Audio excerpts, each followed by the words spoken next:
Pencapaian calon SPM 2022 adalah lebih baik berbanding tahun sebelumnya. Menurut Ketua Pengarah Pendidikan Malaysia, Datuk Fakhruddin Ghazali, ini berdasarkan catatan Grid Purata Nasional GPN sebanyak 4.74 berbanding 4.86 pada 2021. Dalam masa yang sama, jurang pencapaian calon SPM tahun 2022 antara bandar dan luar bandar telah semakin mengecil, iaitu sebanyak 0.03 mata berbanding SPM tahun 2021. Fakhruddin berkata 91.6% calon SPM 2022 layak menerima sijil daripada 373,974 calon yang telah hadir dan menduduki peperiksaan. Bagaimanapun, apakah nasib dan masa depan pelajar yang gagal? Ketika ini, Profesor Madya Dr. Shahabuddin Hashim, pakar psikologi pendidikan dan personaliti Universiti Sains Malaysia berada di talian. Doktor, kita mulakan dahulu dengan persoalan pertama dan utama ketika ini. Apa nasib pelajar yang gagal ini? Mereka mungkin gagal dalam konteks pencapaian sijil tetapi mereka tidak gagal dari sudut moral dan juga kemahirannya. Apa nasib mereka selepas ini, Doktor? Terima kasih Ifan. Soalan yang menarik. Adakah mereka gagal untuk SPM ini dan akan gagal dalam kehidupan mereka? Pada pendapat saya, itu bergantung kepada personaliti seseorang pelajar. Jika mereka ada sifat yang tertentu seperti resilient umpamanya dan kerajinan, ketekunan, kejayaan itu akan jadi milik mereka pada masa akan datang. Pada masa yang sama, Saudara Irfan, kita dapati orang yang berjaya, pelajar yang berjaya juga tetap perlu menunjukkan ketekunan, kerajinan untuk mengekalkan kejayaan mereka pada masa yang akan datang. Bermaksud di sini sama ada mereka berjaya ataupun tidak dalam SPM ini bukanlah muktamad pada kejayaan dalam kehidupan. Pelajar yang resilient akan menunjukkan pencapaian yang konsisten walaupun berdepan dengan capaian yang getir seperti kegagalan ini. Namun begitu pada pendapat saya, mereka juga berpotensi untuk berjaya pada masa depan jika mereka mengorak langkah dengan lebih baik, lebih hebat untuk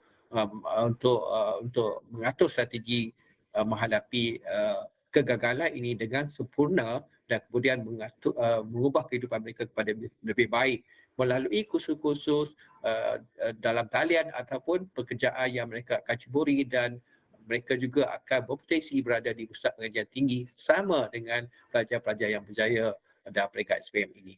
Soal strategi dan juga strategi yang bersifat resilient dan bertahan tahan ini, Doktor, kerana berdasarkan kepada trend tahun lalu, separuh daripada lepasan SPM membuat keputusan untuk tidak sambung pengajian. Dan sebelum kita ke udara, Doktor berkongsi bahawa sebenarnya mereka yang tidak menyambung pengajian ini bukan semuanya yang gagal, tetapi yang cerdik juga membuat keputusan sedemikian. Soal strategi ini, Doktor, bagaimana Doktor melihat dan seharusnya kita sampaikan kepada penonton bagaimana seharusnya mereka strategize untuk melangkah ke universiti melalui institusi yang berbeza ataupun mengambil jalan yang tidak konvensional, iaitu tidak melanjutkan pengajian, Doktor?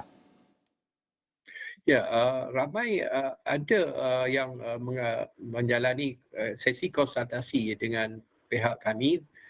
Mereka juga mendapat keputusan yang baik, 7A, 8A dan sebagainya. Namun mereka tidak melanjutkan pelajaran dalam aliran biasa. Mereka meneruskan apa yang dikatakan kejayaan yang mereka reka cipta sendiri ikut kemampuan dan kebolehan mereka.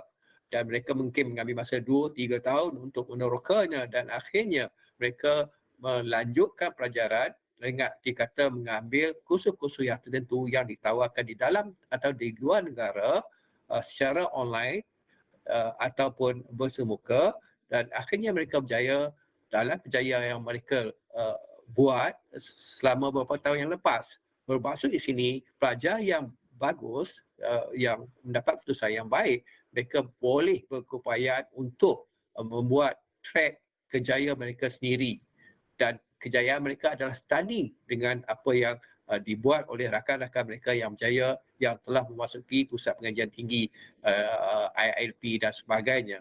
Itu juga merupakan kelebihan pada pelajar-pelajar yang berjaya. Namun begitu, pelajar yang kurang berjaya, adakah mereka akan stop dan tidak berjaya? Tidak, ya.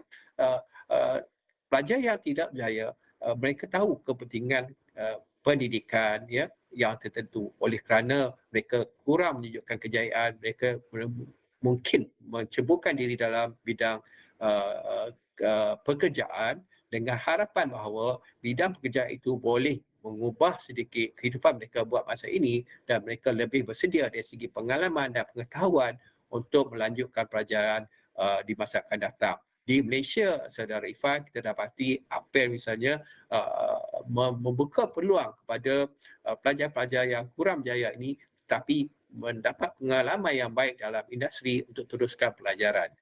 Itu satu peluang pada mereka untuk digunakan yang telah disediakan oleh pihak berkenaan.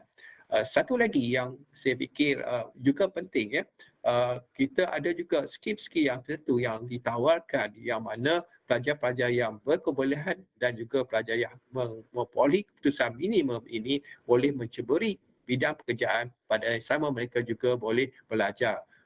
Istilah yang senang untuk kita beritahu adalah belajar sambil bekerja atau bekerja sambil belajar, dan akhirnya mereka juga boleh mendapat pengalaman dan juga mendapat kelulusan yang diiktiraf oleh pihak berkuasa. Ini juga satu peluang, bermaksud bahawa sama ada mereka ini berjaya atau tidak, jika pelajar itu resilient, mereka akan sentiasa melihat peluang itu dan digunakan untuk kejayaan pada masa hadapan. Ya, Doktor tak masa seminit lagi. Soalan terakhir untuk kita bangkitkan waktu ini, adakah maksudnya doktor bersetuju dengan penawaran micro credential seharusnya diarus perdanakan khususnya untuk pelajar-pelajar yang tidak berkesempatan untuk menyambung pengajian di peringkat IPT, doktor? Saya micro credential sangat penting untuk menunjukkan, untuk memberi ruang kepada minat-minat yang peminat-peminat khusus yang tertentu yang memang sesuai untuk masa depan mereka. Ini satu alternatif kepada pelajar ataupun pekerja yang ingin belajar pada waktu malam ataupun waktu yang singkat ataupun pada waktu yang mereka ada. Dan micro credential ini bukan saja digunakan untuk pelajar lulusan HPM yang mungkin yang bagus, dapat usaha yang baik ataupun usaha yang tak baik, tetapi juga pada masyarakat keseluruhannya. Kita seperti yang saudara tahu, kita akan berdepan dengan negara tua nanti pada 2030. Saya fikir micro credential akan jadi satu platform yang lain untuk warga tua nanti untuk belajar. Micro credential adalah satu kaedah pengajaran yang mungkin akan mencorak masa depan di Malaysia. Terima kasih Profesor Madya Dr. Syahabuddin Hashim, pakar psikologi pendidikan dan personaliti Universiti Sains Malaysia, berkongsi berkenaan dengan strategi yang berdaya tahan untuk lepasan SPM, bukan sahaja yang berjaya tetapi juga yang kurang berjaya dalam keputusan yang mereka raih.